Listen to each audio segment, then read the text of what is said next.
Jordan Burke, your friendly neighborhood club fitter. So, I want to start things off and talk a little bit about wedges. More importantly, the lie angle of a wedge. Now, the lie angle is actually how, we basically clamp this thing into a machine, and it's to measure the angle of the shaft, how it comes out of the head. And you can have flatter lie angles where the shaft is bent away from you, or another way to look at it, the toe is bent away from you. And you can have more upright clubs where the toe is pushed closer to you or the shaft is pushed up to you. So either way, whatever's easier to visualize it, that's what we're going to be talking about today. So I've got two clubs here. I've got a Vokey S-grind sand wedge, another Vokey S-grind sand wedge as well, and one is 4 degrees flat and one is 4 degrees upright. And if we put these things side by side, I don't know if you can kind of make out, but basically it almost looks like, let's see if I can get this to look okay. Basically you can see this thing slopes a little bit higher, this thing slopes a little bit flatter. So I don't know if you guys can make that out, but this is 4 degrees flat, 4 degrees upright.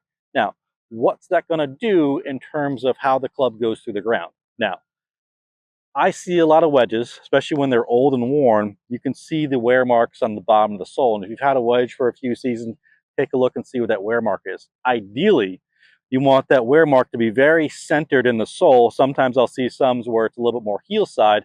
To me, that means that the club is a little bit too upright.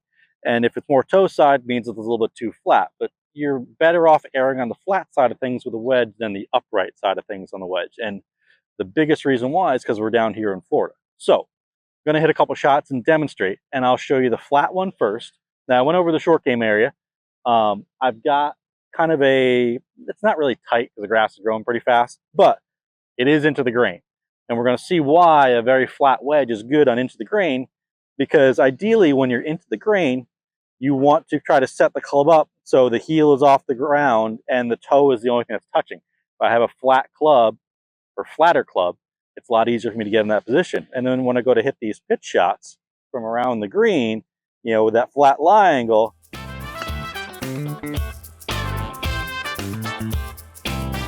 I'm keeping that heel out of it. Little known fact about a wedge, the heel side wants to dig, the toe side usually wants to bounce and glide. So that's why when you hear people talking about into the grain pitch shots and chip shots where the grass is growing against you, you want to try to get the handle up and that heel off the ground. So let's grab my very upright wedge.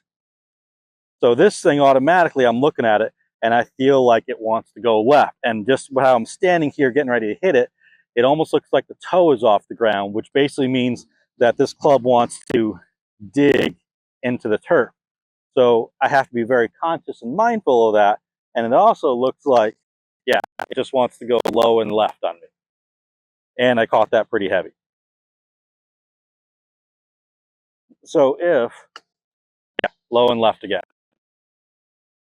So if wedges and short game and one of those things around the green, these shots where it's into the grain, you're struggling with, yes, there's some technique things that we can discuss, but we can also make it a lot easier by changing the lie angle of your wedges. So if this is something that interests you or something that you're curious about, you want to check out the lie angle of your wedges, see if this is hindering you at all, feel free to reach out. Jordan B, vdebateclub.net. Thank you all. Have a great day.